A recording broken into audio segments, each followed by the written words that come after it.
ocurre cuando se dialoga con un clásico, cuando la palabra se transforma y se encarna en nuestro día a día. Fuenteovejuna, historia de un maltrato, revive a Lope de Vega en el Teatro de la Abadía de Madrid. Marianela Morena, bienvenida a Telón y Cuenta Nueva y gracias por estar hoy con nosotros. Gracias a ustedes. Empezamos con un breve cuestionario, ¿te animas? Sí, claro. Una película para no olvidar. Magnolia. Un libro que siempre está en tu mesilla. Autores prefiero elegir, filósofos, Baudrillard o Lipovetsky o Deleuze o Byung-Chul Han, ahora el coreano, Adela Cortina también, la española, me gusta mucho, Marina Garcés, me gusta leer filosofía, mucho. Un poema al que volver. Alguno de Vallejo. Una canción que forme parte de tu banda sonora. El tiempo está después, de Fernando Cabrera, un compositor uruguayo. Un concierto al que fuiste y que te impactó. Sí, la banda y la Sinfónica de Montevideo cuando hicieron versiones de ABBA. Una obra que viste y tienes completamente grabada en la retina. Sí, una de Milo Rau que vi hace 2 años en Barcelona. ¿Cómo definirías teatro? Una experiencia comunitaria. Y imaginemos que existieran unos reyes magos de la cultura, ¿qué les pedirías para la escena teatral? Que no lo dividan más, que no separen más ciencia de cultura, educación de cultura. La cultura forma parte de la experiencia humana, la experiencia sensible, inteligente. Ya está incorporada en nuestras vidas, no la separemos más, tenemos que incorporarla como parte de calidad. De la misma forma que hablamos de calidad de vida, en la alimentación, en vivienda, la cultura también es parte de calidad de vida. ¿Y cuál es esa pregunta que siempre se te queda por hacer? Preguntas son lo que me sobra. ¿Hacer a quién, por ejemplo? ¿Al mundo? ¿A una mundo, persona? Sí. ¿Cuál es esa pregunta que siempre dices, madre mía, si tuviera respuesta? ¿Y por qué la injusticia? Gran pregunta. Sí. Vamos a ahondar en Fuenteovejuna, esta propuesta que está ahora en el Teatro de la Abadía. Me gustaría que me dijeras, bueno, la primera es la pregunta obvia, que es ¿por qué Fuenteovejuna?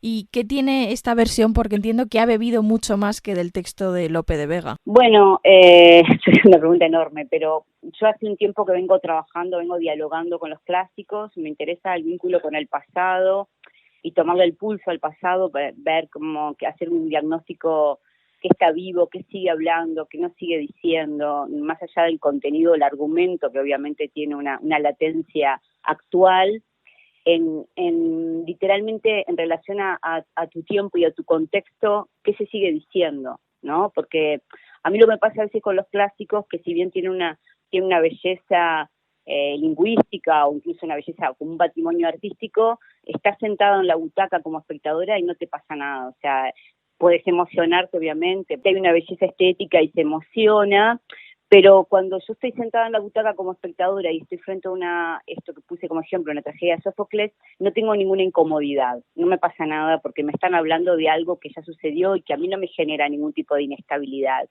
Entonces a mí lo que me parece que tiene el clásico, esa semilla que aún se mantiene en diálogo con el presente, pero encontrarle cuál es la situación equivalente en el hoy que le habla a esta platea, en este convivio, en esta experiencia comunitaria entre los espectadores y los artistas, que incomoda, que molesta. En el caso, de Fuenteovejuna, en relación al abuso de poder o a la injusticia, ¿cuáles serían en este hoy?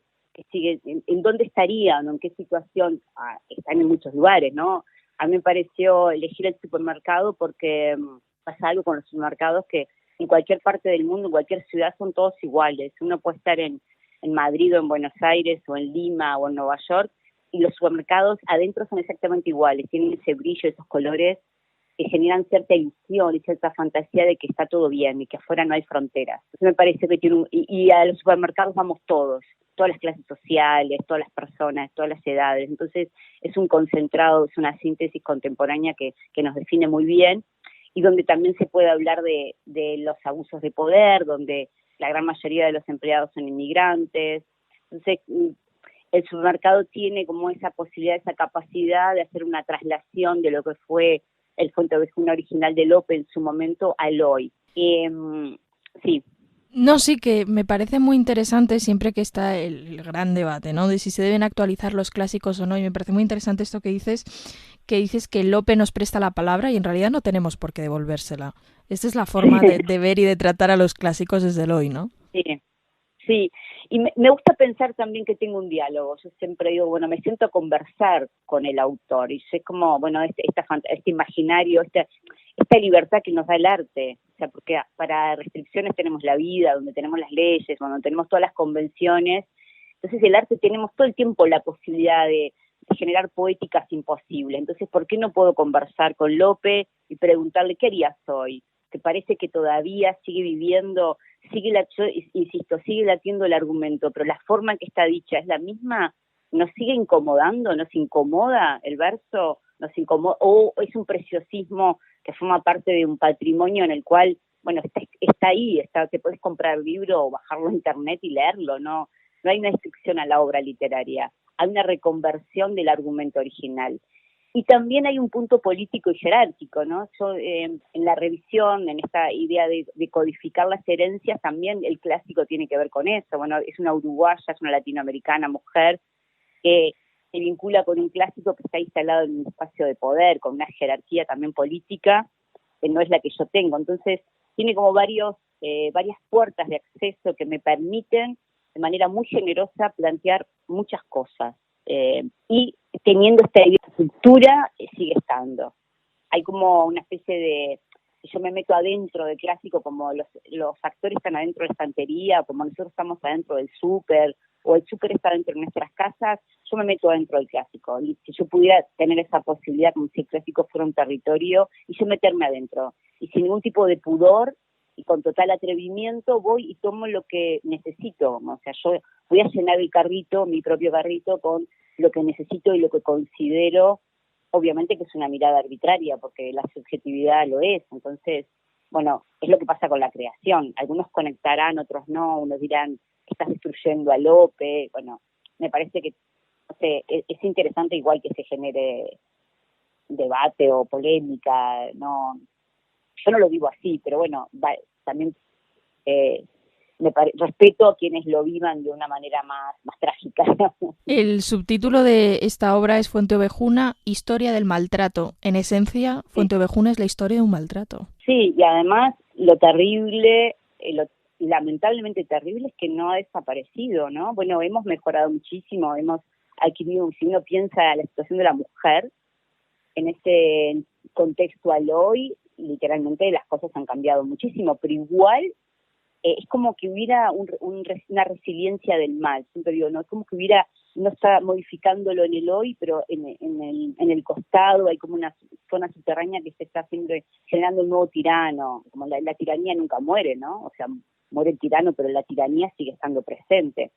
Entonces, si yo pudiera estirar, si yo tuviera la posibilidad de pensar en algo concreto, en algo físico, y estirara literalmente este momento al hoy, sí podemos ver levantarse un montón de oportunidades y privilegios, pero también siguen existiendo otras que naturalizamos, entonces no debería existir eso, ¿no? Entonces pensarlo desde un lugar como la historia del maltrato, y al hoy, ¿qué maltrato sobrevive? O qué maltrato nosotros sabemos que está ahí y no hacemos nada, o porque no nos da la vida. No es que no estoy culpando ni castigando a nadie, ¿no? También eso, como le pasa a Esteban, ¿no? Eh, no todas las personas tienen la posibilidad de reaccionar, por lo que sea, ¿no? Por vivencia, por personalidad, por educación. La reacción también es un componente cultural, ¿no? Y es triste eso, pero a mí me pasó en un ensayo observando a Esteban, me vino una gran tristeza, pero profunda tristeza, al identificar de que la reacción no es un privilegio. El enojo o el enfado, como dicen ustedes, es un privilegio. No todos nos enojamos o nos enfadamos, porque es el camino hacia a decir no, o todas las cadenas de no, como dice en el primer acto, ¿no? Y poder identificar eso para mí también fue paliativo, ¿no? Como me dio también un remanso de piedad, porque también estamos todo el tiempo en un lugar a veces de intolerancia. Bueno, ¿por qué no reaccionaste? ¿Cómo permitiste tal cosa, no? También somos hostiles con nosotros mismos, con otras personas que a veces no pueden, están tan tremendo como eso, ¿no? Es interesante porque precisamente Esteban diría que en un momento dado podemos ser todos. Porque es verdad Sí, que cuando uno lee Fuente Ovejuna piensa que las distancias eran muy claras, ¿no? Que era la clase social era lo que te amparaba para todo y de pronto cuando se traslada al día a día, en este caso casi la amenaza diaria puede ser el despido, ¿no? El poder del empleador con el trabajador, ¿no? Al final el empleo y el posible despido es la forma de someter al trabajador y se convierte casi en un producto de consumo en sí mismo. exacto. Esto que dijiste es tal cual, que bueno, ¿no? La amenaza diaria, porque no, la incorporamos, o sea, porque llega un momento que ya no es una amenaza, forma parte de la vida, bueno, ¿de qué voy a vivir? Y es tremendo también la angustia esa de qué voy a vivir. O sea, no es menor no tener trabajo, bueno, el capital, bueno, no es menor. Entonces, y también, sí, insisto, y la capacidad de las personas, hay personas que son más débiles, y eso también el sistema no nos ampara, no hay un amparo para los débiles. Ahora como la película aquella, ¿no? Sin lugar para los débiles, ¿no? Es como el sistema todo el tiempo, no es solamente el éxito, la visibilidad, el dinero, también es la capacidad, todo el tiempo hay una exigencia de, es muy perverso, ¿no? Y a mí me pasó eso con Esteban, me generó una piedad cuando pude identificar de que literalmente no tenía la herramienta suficiente para reaccionar. Y eso no quiere decir que tenga una vida infeliz, eso también es tremendo, porque a veces nosotros podemos decir, bueno, pobre, puedes identificar la desgracia, ¿no? O la mediocridad, o el sufrimiento, o la frustración.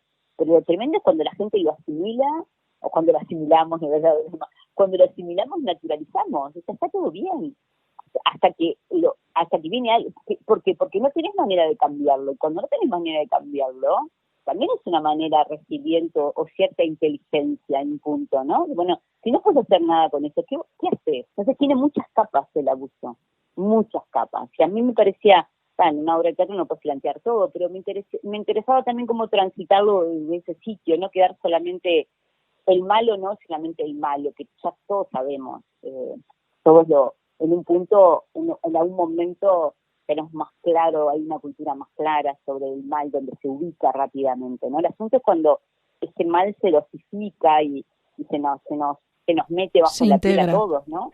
Claro, y todos lo tenemos, o sea, nadie escapa, es como dice Pascuala, no hay escondite para la angustia.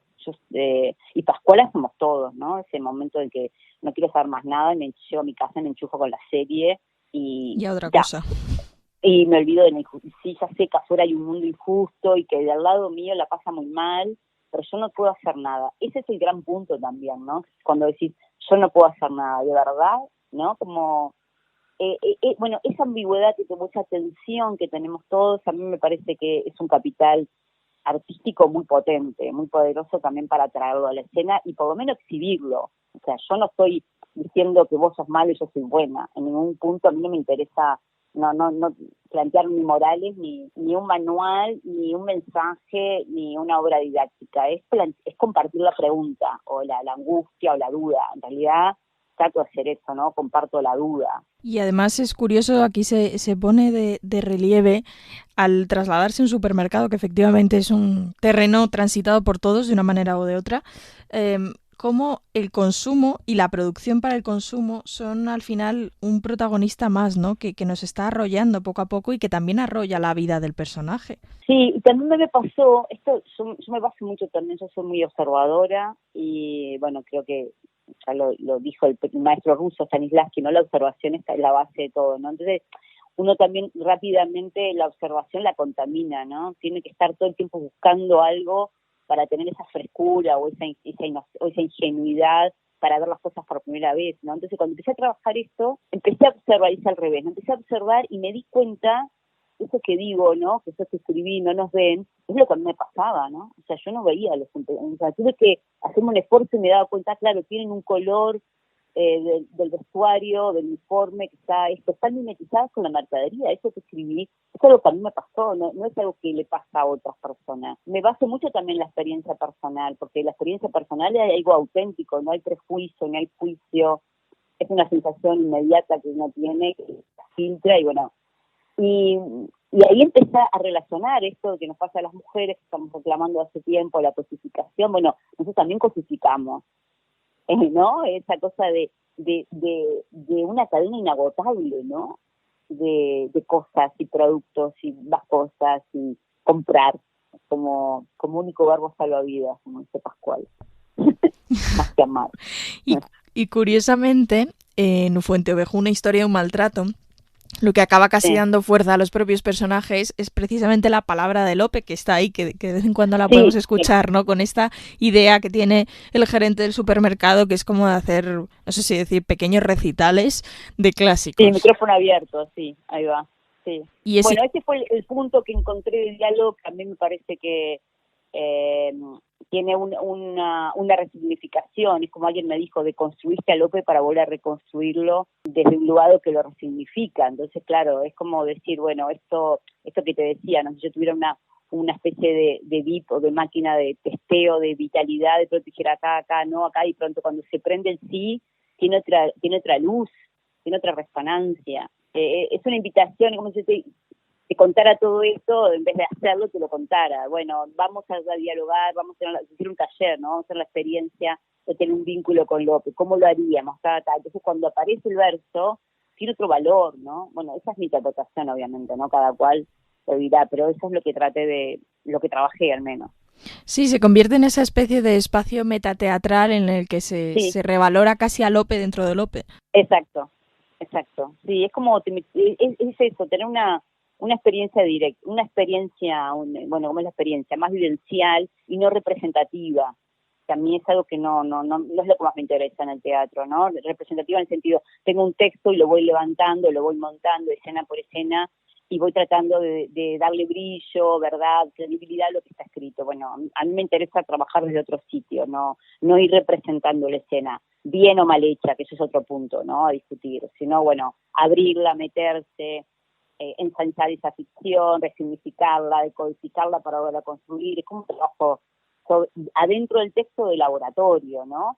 Que lo hago conmigo, pero también después lo hago con los actores, ¿no? Acá no tuve mucho tiempo, pero a mí me trabajo mucho con la materialidad del otro, lo que el otro dice, lo que el otro, no es que vengo con un boceto, porque si no sería como muy contradictorio, ¿no? Estoy resignificando a López, pero después soy autoritaria a la hora de trabajar. Entonces, no vengo con un boceto, una idea absolutamente definida de lo que quiero a nivel de personaje. Vengo con una plataforma de donde trabajar y con muchas dudas a encontrar con el otro, ¿no? En los ensayos. Y no quería dejar de lado que en esta Sí, propuesta también el baile y la música tienen un papel muy importante, ¿no? sí, Transmiten casi incluso esa felicidad que parece que durante un momento los personajes pueden tener. sí, sí, bueno, ya lo hizo Brecht, ¿no? Es como muy brechtiano, la línea del cabaret político, pero más allá de ese tono político musical, a mí yo trabajo muchísimo siempre con música porque te permite saltos de lenguaje totalmente arbitrarios, con una velocidad de ritmo que el espectador y el actor no tienen que encontrar una justificación. Yo puedo pasar de un lenguaje al otro musical y entras rápidamente. O sea, yo te pongo una música, la cumbia, por ejemplo, y bailás. Y nadie se pregunta, ay, ahora por qué bailo y antes estaba sentado, ¿no? No hay una explicación. La música eleva y modifica con una velocidad sensible que el texto no tiene a veces esa posibilidad. Para que un espectador se ría o llore, a veces yo tengo que generar, o si para cambiar de género, ¿no? Entonces a mí me permite como dinamitar el género anterior con una velocidad, o sea, voy directo, ¿no? Es como un dardo, una flecha. Y a mí me parece que eso es muy noble a la hora de trabajar escénicamente, sobre todo para generar esa incomodidad. Está todo bien y de pronto el cine es más fácil de hacer, ¿no? La audiovisual tiene un montón de herramientas que me permiten. Entonces, en el vivo yo tengo muchísimas herramientas escénicas y me gusta usarlas, me parece que es beneficioso. Bueno, yo tengo esa herramienta y la puedo usar. Entonces puedo generar un ambiente de cierta felicidad o de cierta fiesta con cierta festividad y de pronto quitarlo o introducirlo, que es el poder que tiene lo musical, ¿no?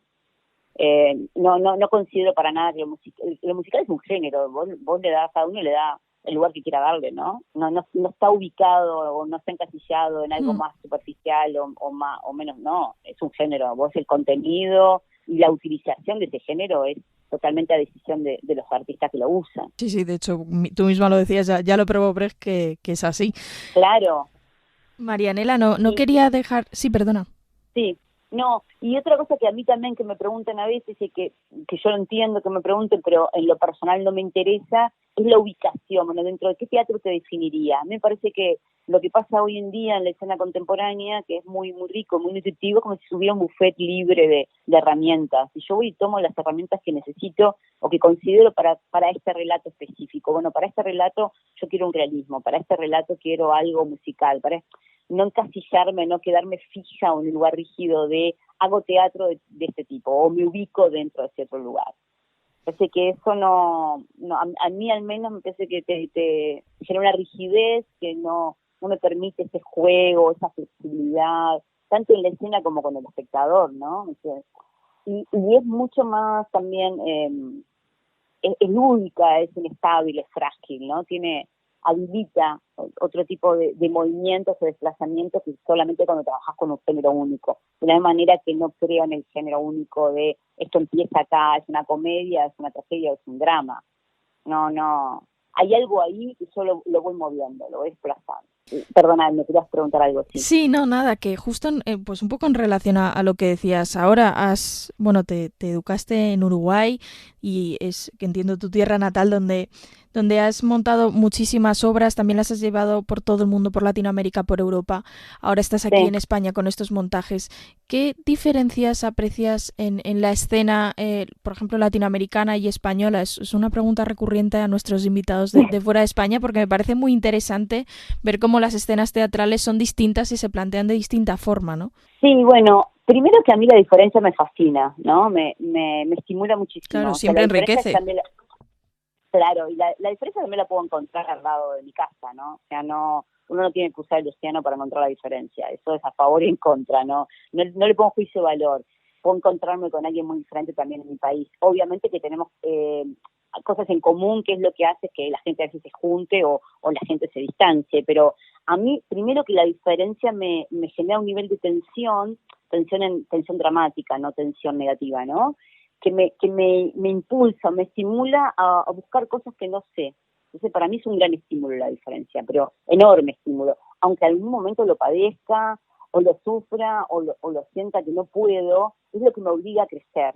O sea, es una imposición del crecimiento que yo la adopto como necesaria. Eso me parece como primero, como fundamental. Después, claro, en mis experiencias, no sé, no puedo hablar general, yo voy a hablar de mis experiencias, hay una diferencia sobre todo en tiempo de montaje. Entonces el tiempo es tirano, como se dice, ¿no? El tiempo es el que marca la realidad. Entonces cuando vos tenés menos tiempo para ensayar, obviamente que tenés que adaptar tu sistema de trabajo. Si yo trabajo mucho más en una primera etapa que yo le llamo de libertad experimental o de laboratorio, donde, bueno, no hay decisiones, o sea, voy probando cosas, más allá que es independiente si tengo el texto escrito o no. O sea, yo puedo tener el texto a nivel texto personal o reescritura de un clásico o adaptación de otro texto o un desarrollo de un material o 5 frases, no importa, el procedimiento escénico siempre es el mismo, tomarle el pulso y ver qué funciona, qué no funciona. Uso ciertos disparadores, consignas, a veces improvisamos por usar una nomenclatura común durante muchos ensayos sin tomar decisiones.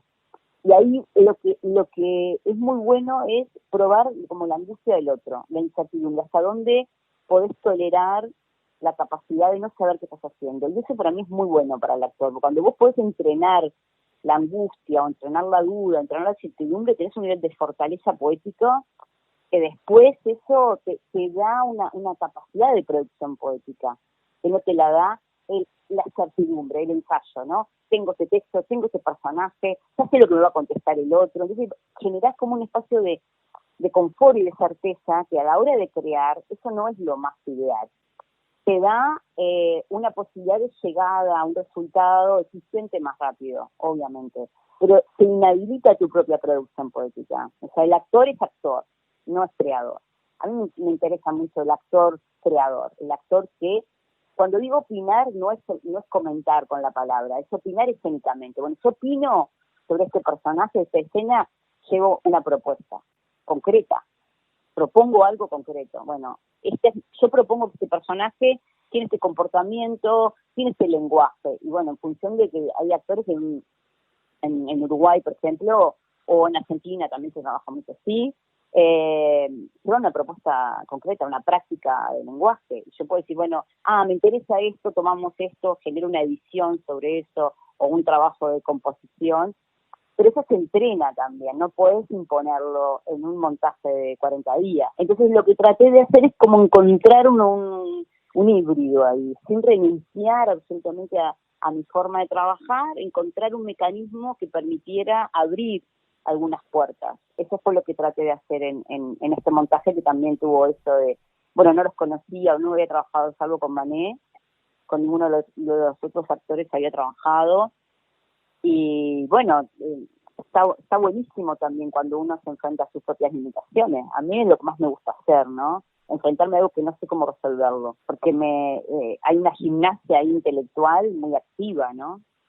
Más allá de las emociones que pueda tener, que las emociones van por otro lado, o sea, me puedo crispar o tener una sensibilidad más ampliada, o a mí en los ensayos es muy difícil que me enoje, ¿no? Pero porque ya me he dado cuenta que eso es una pérdida de tiempo enorme.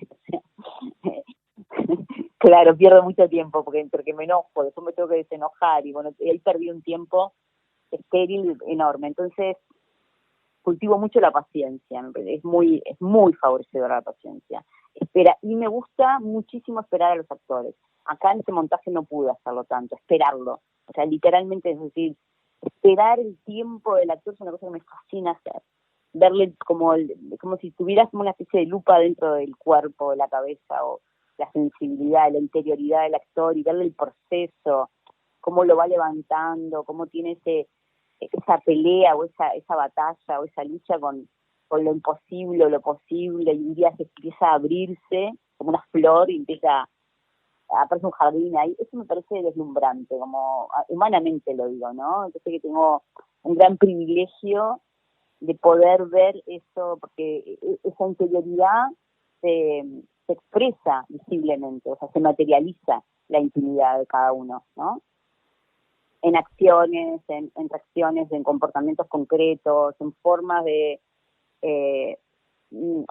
reaccionar con una situación o con una escena o con un conflicto o cuando quedan bloqueados o cómo aparece toda esa emocionalidad ahí como un caudal, como una catarata. A mí me parece deslumbrante, me parece un privilegio poder acceder a esa gran intimidad, porque es una gran exposición lo que hace un actor o una actriz, ¿no? Nosotros no nos damos cuenta, pero el proceso, uno ve ya un resultado, uno ve este personaje, pero ese personaje está habitado porque antes se desnudó y trabajó de manera con una gran generosidad, ¿no? Con una gran entrega. Bueno, no sé si te dice un montón de cosas. Sí, no, pero es muy interesante cómo se lleva a cabo ese proceso, y es verdad, ese tiempo del actor, ¿no? Al final el espectador ve el resultado, pero bueno, no, ese resultado supongo que si se van levantando capas vamos viendo todo el proceso que ha recorrido el actor. Marianela, antes de despedirte, esta sección se llama Sin café como excusa, y a todos nuestros invitados les proponemos un pequeño juego, y es que nos digan una persona o un personaje con el que si pudieran se tomarían un café sin dudarlo. ¿Cuál sería el tuyo? Rosa Luxemburgo. Claro y conciso. Marianela Morena, muchísimas gracias por habernos acercado Fuente Ovejuna, historia de un maltrato, que está ahora en el Teatro de la Abadía. Muchas gracias a vos, muchísimas gracias.